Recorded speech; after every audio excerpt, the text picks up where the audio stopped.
kulanti wacan saaxiibada ku xiran Kulmis Media ku soo dhawaada warbixin kooban oo ku saabsan dardaaran uu bixiyay wiil Soomaaliyeed oo maanta lagu toogtay Hargeysa gaar ahaan Mandheera. Wuxuu bixiyay dardaaran ka hor inta aan la toogan.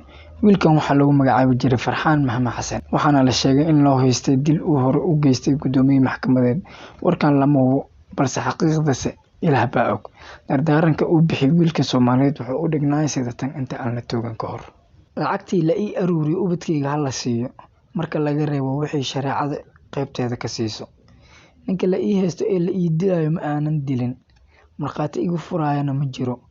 Tolkii waxa aan leeyahay nimanka dulmiga igu dilay, Allah hortiisa ayaan ku kulmaynaa iyaga oo dembigayga xambaarsan ayaan cid la iga daba keen. Saddexdan dardaaran ay wasaaraddu u gudbisay Sheekh Cumar Suudaani Axmed Maxamuud oo ka mid ah culimada magaalada Buhoodle.